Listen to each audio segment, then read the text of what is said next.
안녕하세요. 크리스찬 독서실입니다. 오늘은 유기성 목사님의 하나님의 인도하심을 구하라 두 번째 시간입니다.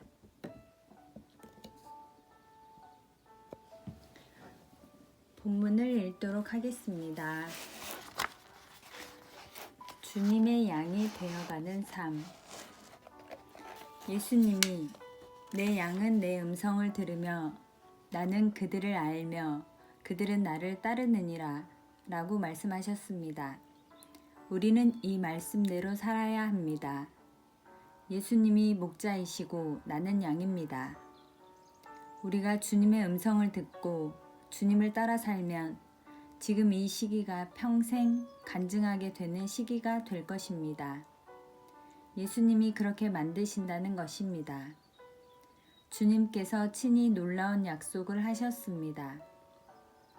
내가 그들에게 영생을 주노니 영원히 멸망하지 아니할 것이요 또 그들을 내 손에서 빼앗을 자가 없느니라. 그들을 주신 내 아버지는 만물보다 크심에 아무도 아버지 손에서 빼앗을 수 없느니라.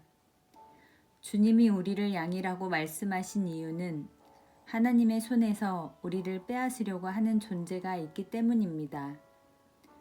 그러니까 양인 우리가 있는 힘을 다해 목자를 따라 살아야 하고, 그렇게 하면 우리는 어떤 상황에서도 안전하다는 것입니다.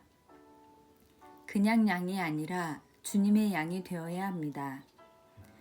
그러면 걱정하거나 염려할 필요가 없습니다. 탄식하고 좌절하지도 않습니다. 그저 목자가 이끄는 대로 따라갈 것뿐입니다. 그러면 거기에 풀이 있고 물이 있고 쉴 만한 곳이 있습니다.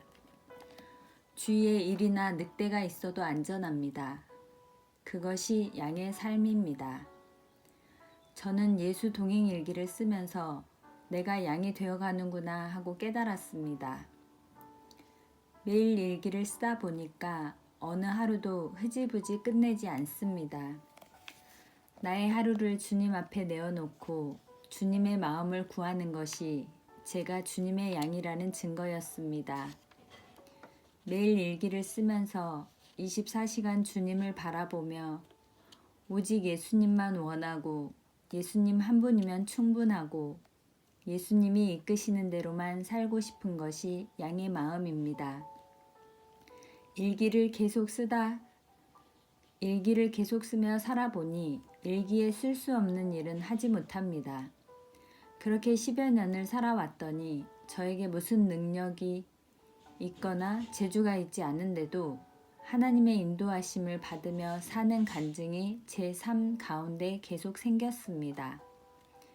제가 주님의 양이 되니까 주님이 이렇게도 인도하시고 저렇게도 이끄시는 삶을 살아가는 것입니다. 코로나19 확산으로 경험해보지 못한 혼란스러운 상황에 처해 있지만 주님이 이끄실 것이 믿어집니다. 앞으로 어떤 일이 일어날지는 전혀 예측할 수 없지만 주님이 함께 계신 것만은 확실히 믿으니까 주님만 따라가면 되는 것입니다. 순종하면 알게 된다. 문제는 어떻게 하면 하나님의 뜻을 알 수 있는가 하는 것입니다. 그런데 사실 그것도 문제가 아닙니다. 주님이 바로 하나님의 뜻이기 때문입니다. 주님은 우리에게 얼마든지 그분의 뜻을 가르쳐 주십니다. 하나님은 우리를 괴롭히고 골탕 먹이려고 하나님의 뜻을 감추시는 것이 아닙니다. 우리가 그것을 찾나 못 찾나 시험하시는 분도 아닙니다. 하나님께서는 어떻게든 우리에게 하나님의 뜻을 가르쳐 주려고 하십니다. 한 번은 저희 교회에서 사역하시는 김태훈 목사님이 설교 중에 하신 이야기를 인상 깊게 들었습니다. 청년 때 주의 뜻을 분명히 듣고 결정해야 할 일이 생기면 기도하기 위해 금식 기도원에 들어갔는데 대부분 하루도 안 되어 나왔다고 합니다. 금식이 어려워서 그런 것이 아니라 하나님의 뜻이 금세 깨달아졌기 때문입니다. 하나님의 뜻은 전혀 새로운 것이 아니라 평소 예배와 말씀을 통해 이미 알고 있고 사람을 통해 이미 알고 있던 것들이었다고 합니다. 알고 있었지만 그 말씀에 즉시 순종하지 못해 방황하고 있었을 뿐입니다. 하나님의 뜻을 깨달았고 이제 순종할 일만 남았으니 곧장 기도원을 내려왔다는 것입니다. 정말 그렇습니다. 우리를 향한 하나님의 뜻은 절대로 어렵지 않습니다. 성경을 펼쳐서 매일 진지하게 말씀을 묵상하고 그 말씀이 내게 이루어지기를 기도해 보십시오. 그러면 하나님이 나에게 원하시는 것이 무엇인지 알 수 있습니다. 우리의 문제는 하나님의 뜻을 아는 것이 아니라 이미 아는 하나님의 뜻에 순종하는 것입니다. 주님이 원하시는 기도. 예수원을 설립한 고 대천덕 신부님은 가르치는 은사가 있었습니다. 그런데 가르치는 사역의 길은 막히고 계속 목회만 하게 되었습니다. 자신의 학교에서 학생들을 가르치는 것이 훨씬 더 재미있고 잘하는 일인데 목회는 정말 힘들었다고 합니다. 그래서 하나님 앞에 가르치는 사역의 길을 열어달라고 기도하다가 이렇게 기도를 바꾸었다고 합니다. 하나님, 제가 목회하는 것이 주님의 뜻이라면 목회를 즐겁게 하게 해주옵소서. 그때 그는 하나님께서 웃으시는 것을 느꼈다고 했습니다. 진작 그렇게 기도하지. 그 뒤로 정말 목회가 즐겁고 기뻤다고 합니다. 그리고 얼마 후 영국 성공회에서 한국의 신학교 학장으로 파송을 받아 드디어 가르치는 은사를 사용할 수 있게 되었습니다. 그런데 한국의 신학생들을 가르치면서 그동안 자신의 목회 경험이 큰 도움이 된다는 것을 깨달았다고 했습니다. 여러분, 하나님의 인도하심은 지금 우리의 삶에 실제로 일어나는 일들입니다. 그러려면 먼저 우리의 마음이 바뀌고 기도가 달라져야 합니다. 제가 원하는 대로 하게 해주세요가 아니라 주님, 제가 해야 하는 일이라면 감사하며 하게 해주세요. 정말 사랑하며 하게 해주세요 라고 기도하는 것입니다. 이것이 지혜로운 기도입니다. 요셉이 애굽의 총리가 되고 나서 아버지 야곱을 장사 지내기 위해 가나안으로 잠시 돌아온 적이 있습니다. 그때 요셉이 과거 자신이 던져졌던 광야의 구덩이를 지나갔다는 유대 전승이 있습니다. 사실 요셉에게 그 구덩이는 다시 가보고 싶지 않은 곳입니다. 형들이 자신을 죽이기 위해 던져놓은 구덩이가 아닙니까? 어쩌면 밤마다 그 구덩이에서 살려달라고 소리치는 꿈을 꾸었을지도 모릅니다. 정말 생각하기도 싫은 과거이자 마음에 엄청난 상처를 남긴 구덩이입니다. 그런데 요셉은 그 구덩이를 향해 축복하고 하나님께 감사의 인사를 드렸다고 합니다. 왜 그렇습니까? 그 구덩이에 던져졌기 때문에 자신이 지금 애굽의 총리에 오를 수 있었습니다. 구덩이에 빠져 끔찍한 밤을 보냈기 때문에 온 가족을 환난에서 구한 것입니다. 여러분, 하나님의 뜻대로 사는 것이 가장 지혜로운 일입니다. 아버지의 뜻을 바라는 기도. 내 아버지여, 만일 할만하시거든 이 잔을 내게서 지나가게 하옵소서. 그러나 나의 원대로 마시옵고 아버지의 원대로 하옵소서.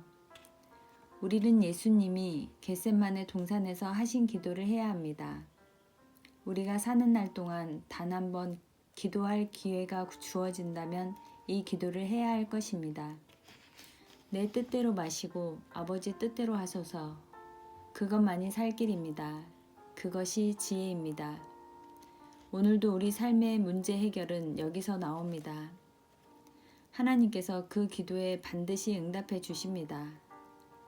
지금부터 우리는 하나님이 응답해 주실 기도를 해야 합니다.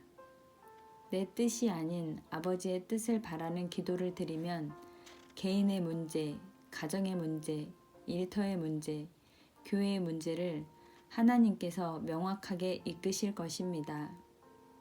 여러분의 삶의 문제를 주님께 온전히 맡기고 문제에서 벗어나게 되기를 축복합니다. 지금 갇힌 수렁에서 오히려 감사함으로 일어나게 되기를 바랍니다. 하나님께서는 어떤 길이 선한 길인지 가장 잘 아십니다. 하나님 앞에 무릎 꿇고 하나님, 당신이 기뻐하시는 것이 무엇입니까? 당신의 뜻이 어떤 것입니까?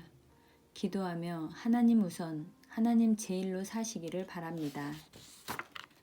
챕터 3. 하나님의 뜻을 알면 길이 분명하게 보인다. 하나님의 뜻대로 행하는 자가 누구인가? 코로나19로 인해 무거운 마음으로 기도하던 중에 하나님께서 기억나게 하신 것이 있습니다. 제가 지금껏 살아오면서 이미 많은 어려움을 겪어왔다는 사실입니다. 그리고 그 어려웠던 시절에 한결같이 하나님의 놀라운 은혜가 있었다는 것을 알게 하셨습니다. 지금이 그런 때입니다. 지금 겪는 어려움이 훗날 은혜의 간증이 될 것이라는 생각이 들었습니다. 그러자 무거운 마음을 떨쳐버리고 믿음으로 찬송하고 믿음으로 감사하고 믿음으로 오직 하나님이 기뻐하실 일만 하겠다는 결심이 섰습니다. 여러분도 살면서 예상하지 못한 어려운 일을 겪게 될 것입니다. 그러나 어렵다고 해서 꼭 망하는 것은 아닙니다. 그 시기를 잘 보내기만 하면 오히려 은혜의 시간이 됩니다. 반드시 그렇게 됩니다. 나는 비천에 처할 줄도 알고 풍부에 처할 줄도 알아. 모든 일 곧 배부름과 배고픔과 풍부와 궁핍에도 처할 줄 아는 일체의 비결을 배웠노라. 사도 바울의 이 고백이 참 놀랍습니다. 우리도 좋은 시절만 바라기 때문에 지치고 낙심하는 것입니다. 하나님은 좋은 시절이나 어려운 시절이나 상관없이 어떤 형편에서도 흔들리지 않는 비결을 가르쳐 주십니다. 그러면 문제가 되지 않습니다. 그 비결이 무엇입니까? 그것은 예수님 안에 거하는 것입니다. 내게 능력 주시는 자 안에서 내가 모든 것을 할 수 있느니라. 내게 능력을 주시는 이는 예수 그리스도이십니다.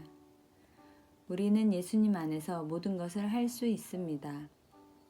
사도 바울이 예수님 안에 있었더니 어떠한 형편에서든지 잘 살아낸 것입니다. 우리는 예수님 안에 거해야 무너지지 않고 하나님의 뜻대로 살아갈 수 있습니다. 여러분, 지금이야말로 예수님 안에서 사는 법을 분명히 배워야 할 때입니다. 우리의 문제는 환경이 어려운 것이 아닙니다. 지금 어떻게 하나님의 뜻대로 사느냐 하는 것입니다. 나더러 주여 주여 하는 자마다 다 천국에 들어갈 것이 아니요 다만 하늘에 계신 내 아버지의 뜻대로 행하는 자라야 들어가리라. 하나님께서 우리를 보실 때 하나님의 뜻대로 살고 있느냐 하는 것을 주목하여 보신다는 것입니다. 아무리 풍족하고 성공한 것 같아도 하나님의 뜻대로 살지 않는 사람은 하나님의 마음을 아프게 하는 사람일 뿐입니다. 지금 실패하고 시련을 겪고 있더라도 하나님의 뜻대로 사는 사람을 보면 하나님께서 손뼉을 치며 기뻐하십니다. 한 번은 예수님의 어머니와 동생들이 예수님을 만나려고 찾아왔지만 많은 사람들 때문에 가까이 갈 수 없었습니다. 그래서 사람들이 예수님에게 선생님의 어머니와 동생들이 밖에 서 있다고 알리자 예수님은 이런 의미 있는 말씀을 하셨습니다. 누가 내 어머니이며 내 동생들이냐? 누구든지 하늘에 계신 내 아버지의 뜻대로 하는 자가 내 형제요, 자매요, 어머니이니라 하시더라. 주님의 관심은 하나님 아버지의 뜻대로 행하는 자가 누구인가에 있습니다. 지금도 똑같습니다. 지금의 상황이 어렵고 경제적으로 얼마나 위기인가에 관심을 두는 것이 아니라 어떻게 하면 이 상황에서 하나님의 뜻대로 살 것인가에 집중해야 합니다. 하나님의 뜻으로 당하는 고난. 사도 바울이 3차 전도 여행을 마치고 예루살렘으로 가야겠다는 성령의 인도하심을 받습니다. 그런데 아이러니하게도 그 당시 성령으로 충만했던 많은 사람들은 한결같이 사도 바울이 예루살렘에 가는 것을 반대했습니다. 제자들을 찾아 거기서 이래를 머물더니 그 제자들이 성령의 감동으로 바울더러 예루살렘에 들어가지 말라 하더라. 두로에서 만난 제자들도 성령의 감동으로 바울에게 예루살렘에 올라가지 말라고 했습니다. 바울이 그곳을 떠나 가이사랴의 전도자 빌립의 집에 머무를 때 그의 딸들이 다 예언하는 사람이었습니다. 또 아가보라는 선지자는 예루살렘에 가면 유대인들이 바울을 결박하여 이방인들에게 넘겨줄 것이라고 예언합니다.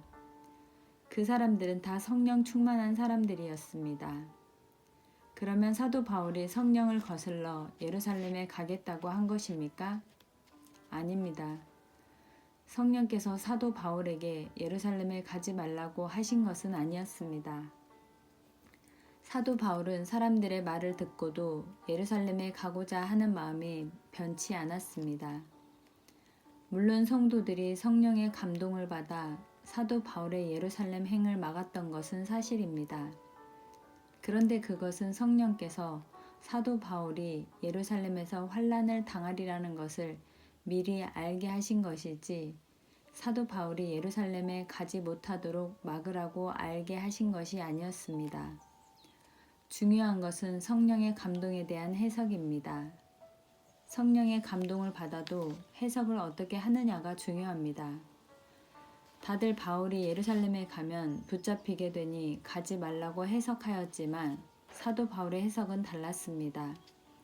우리가 그 말을 듣고 그곳 사람들과 더불어 바울에게 예루살렘으로 올라가지 말라 권하니 바울이 대답하되 여러분이 어찌하여 울어 내 마음을 상하게 하느냐.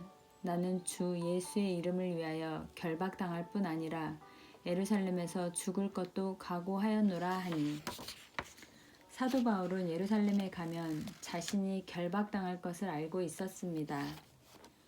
그는 이번에 가면 붙잡힐 것을 알고 미리 준비하라는 뜻으로 이 성령의 감동을 해석한 것입니다. 이미 죽을 것도 각오했기 때문에 가겠다는 것입니다. 그제야 다른 제자들이 사도 바울을 더는 붙잡지 않습니다. 때때로 우리가 하나님으로부터 어떤 일에 대한 감동을 받을 때가 있습니다. 그때 조심해야 할 것은 하나님이 알게 하신 것에 대한 해석입니다. 어떤 성령의 감동은 기도하라고 주시는 감동일 때가 있습니다. 섣불리 말하지 말고 이 문제를 놓고 잠잠히 기도하라는 뜻입니다. 그런데 그것을 잘못 해석해서 기도는 하지 않고 말부터 하는 사람이 있습니다. 사도 바울이 겪은 어려움과 동일한 어려움입니다. 여기서 꼭 기억해야 할 것이 있습니다. 우리가 하나님의 뜻을 알려고 할 때 성공이나 평안을 기준으로 분별하지 말아야 한다는 것입니다. 하나님의 뜻이어도 어려움이 찾아올 수 있습니다.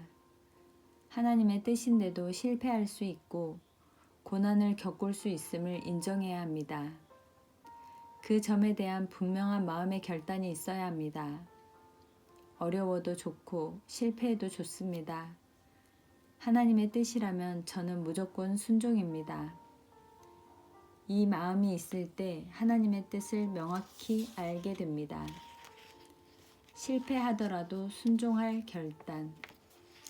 제가 예수 동행 운동을 시작하고 2년째 되던 해 기도 중에 너는 실패할 것이다 라는 주님의 음성을 듣고 큰 충격을 받았습니다.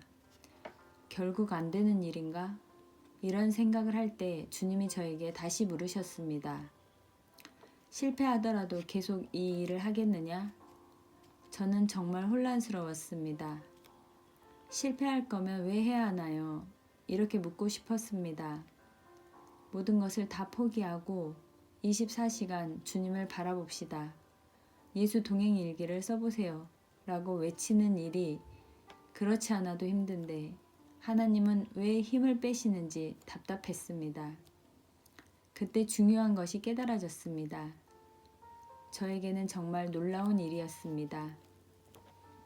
실패할 거라면 하지 않는다가 기준이면 순교자가 나올 수 있겠는가 하는 것입니다. 순교자는 사실 실패한 것이나 마찬가지입니다. 2000년 교회 역사를 볼 때 예수님의 재림을 외친 수많은 설교자가 있었습니다. 그들은 다 실패했습니다.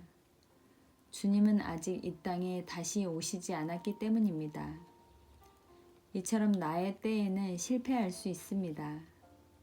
그러나 주님의 뜻은 결코 실패하지 않았습니다. 아직 때가 이르지 않은 것뿐입니다. 이것을 깨닫고 나니 주님의 말씀이 이해가 되었습니다. 예수님과 동행하십시오. 매일 일기를 쓰면서 주님과 동행하는 삶을 살아보십시오. 제가 아무리 외쳐도 사람들의 반응이 없을 수 있습니다. 제가 그 일을 진행하는 동안 의미 있는 열매를 맺지 못할 수도 있습니다. 그런데 그렇다고 해서 안 할 겁니까?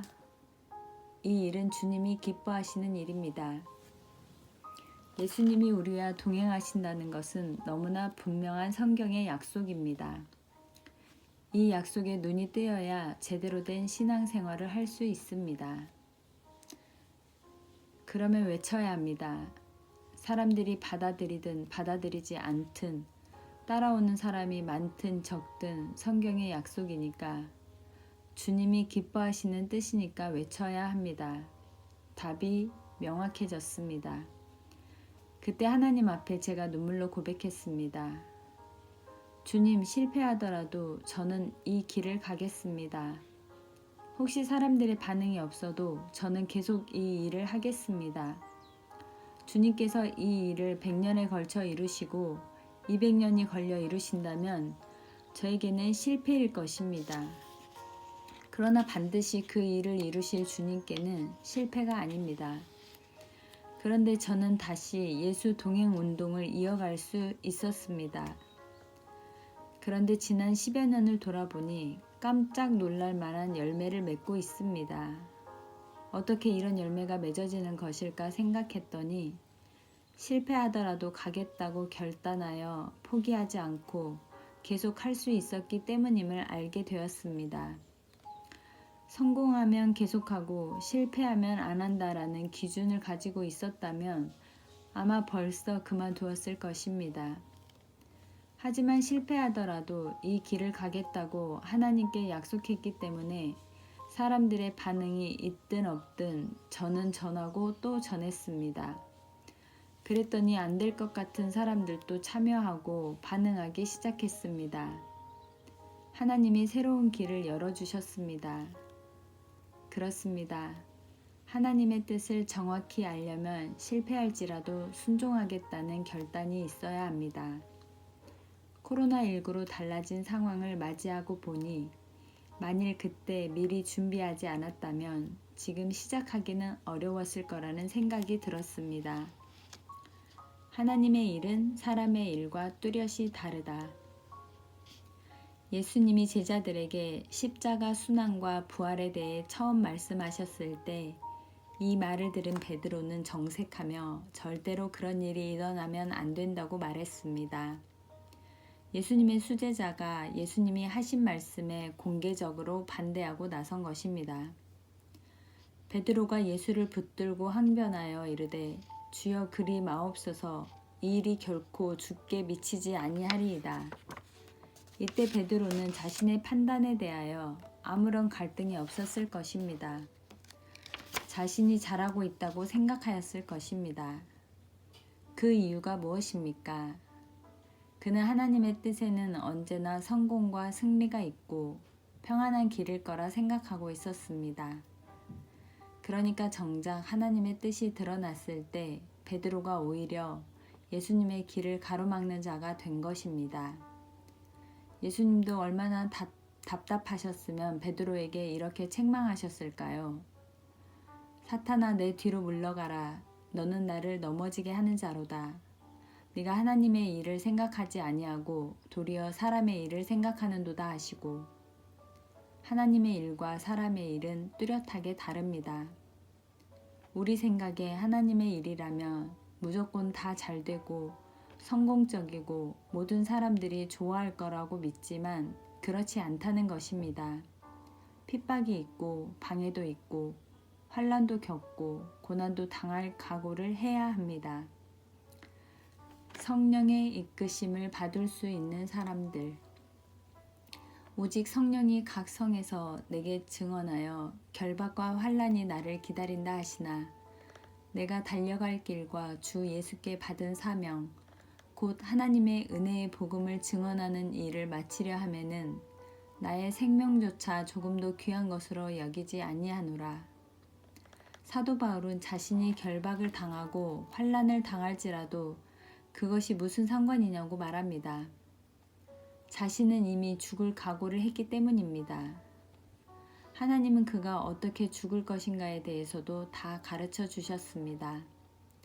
그러고 나니까 예루살렘으로 가는 것에 대해 조금도 주저할 이유가 없었던 것입니다. 고난이 있으면 당하리라, 죽으면 죽으리라, 이 각오를 하고 나니까 하나님의 뜻이 선명하게 보인 것입니다. 물론 무조건 환난을 당하는 것이 하나님의 뜻이라는 말은 아닙니다.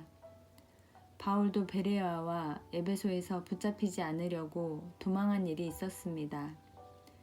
그때는 그것이 성령의 인도하심이었습니다. 그러나 예루살렘에서는 결박당하는 것을 피하지 말라는 것입니다. 예루살렘으로 가는 길은 하나님이 허락하신 길이었습니다. 그러면 하나님께서 왜 이렇게 하셨을까요? 로마 복음화에 기막힌 전략을 세우셨기 때문입니다.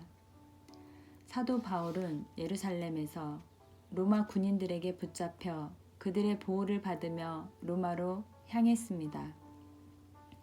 비록 죄수의 신분이기는 하지만 로마 황제를 만나고 로마 권력의 핵심부에 들어가도록 하기 위해서 취니대 감옥에 들어가게 하신 것입니다.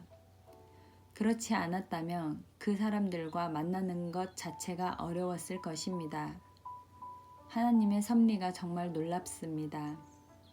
어느 때는 붙잡히지 않아야 복음을 전하는 데 유익하고 또 어느 때는 붙잡히는 것이 복음 전파에 유익할 수 있습니다. 이것은 분별의 문제입니다.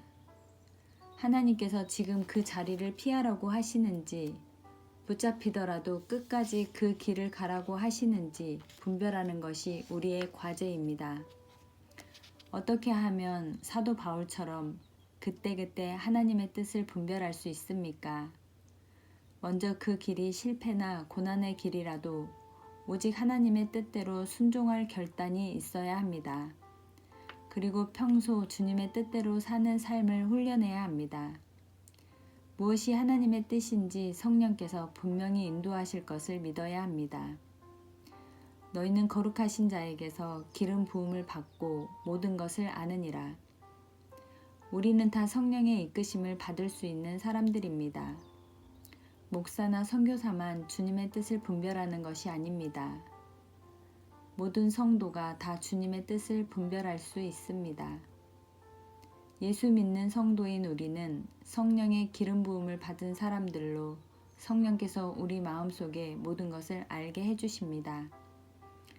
너희는 주께 받은 바 기름 부음이 너희 안에 거하나니 아무도 너희를 가르칠 필요가 없고 오직 그의 기름 부음이 모든 것을 너희에게 가르치며 또 참되고 거짓이 없으니 너희를 가르치신 그대로 주 안에 거하라.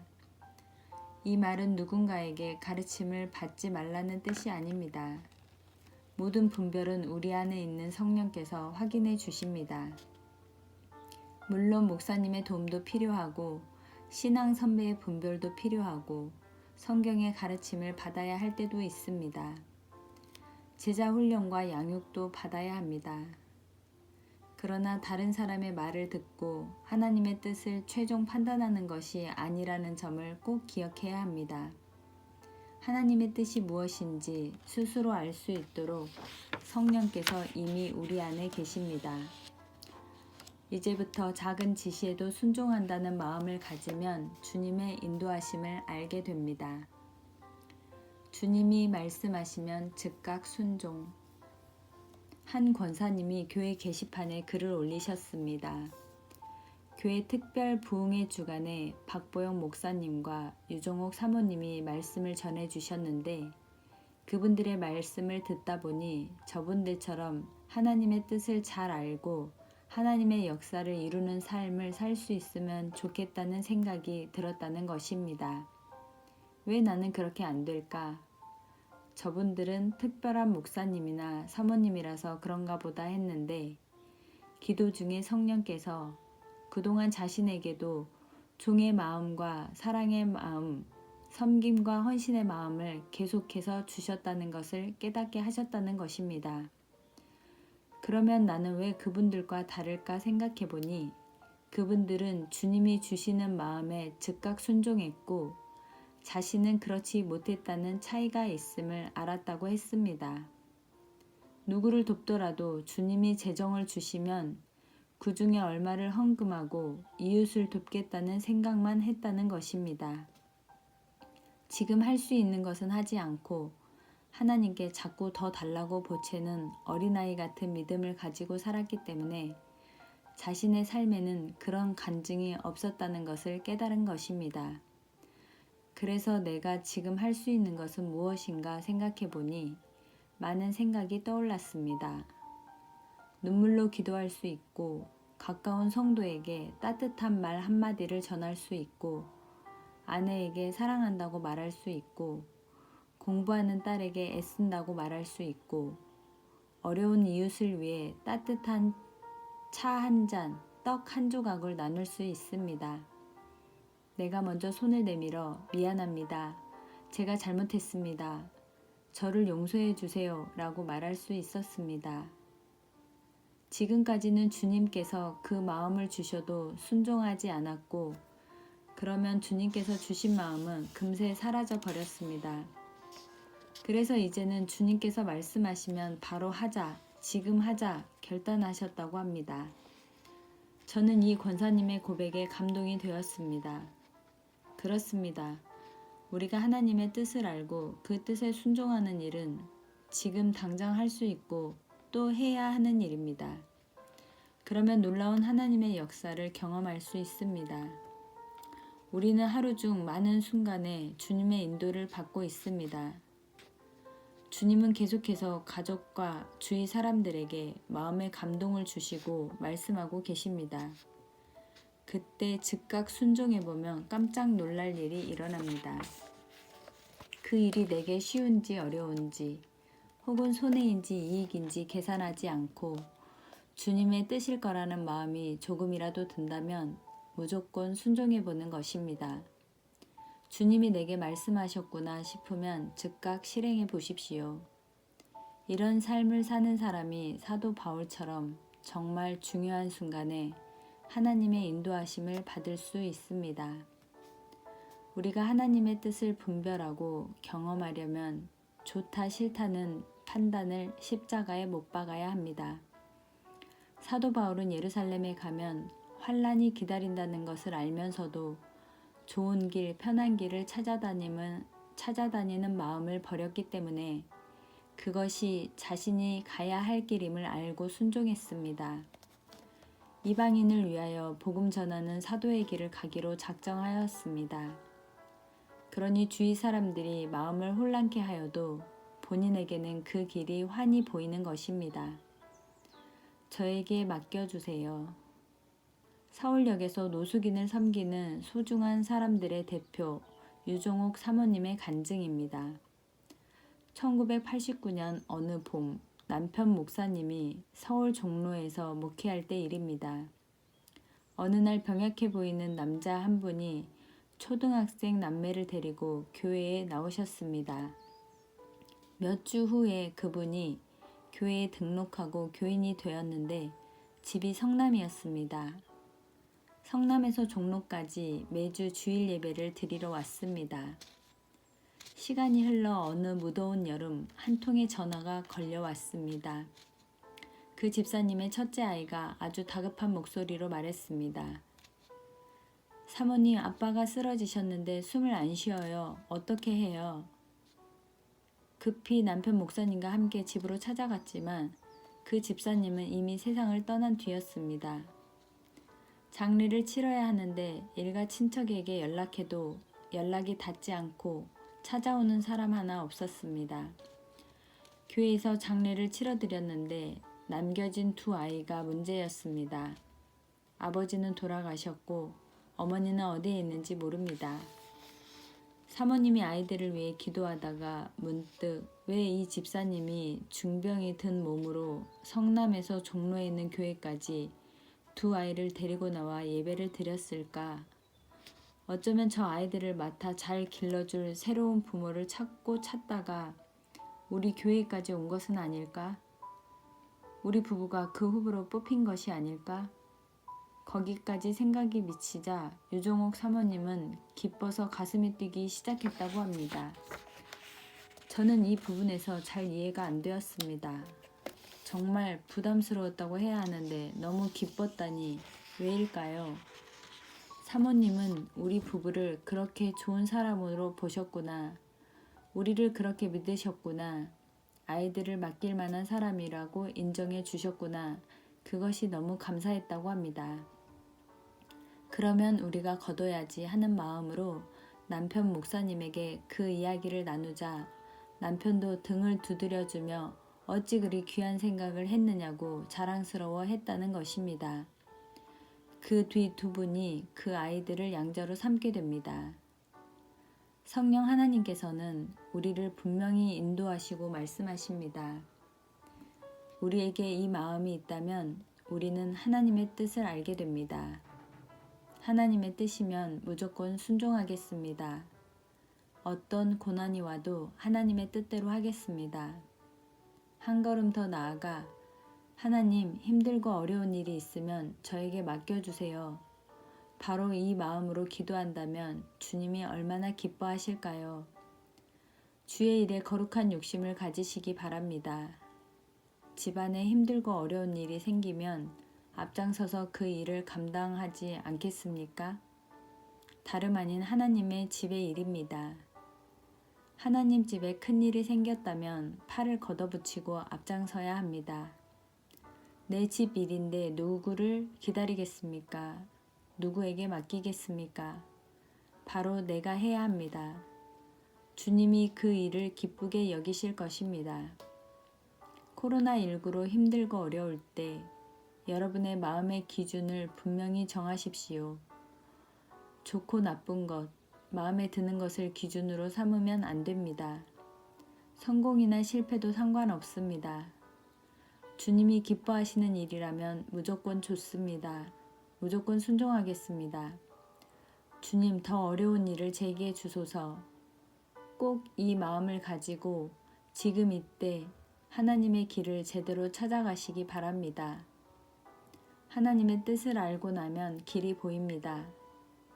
모든 성도들이 하나님의 정확한 인도하심을 따라 살기를 축원합니다. 감사합니다.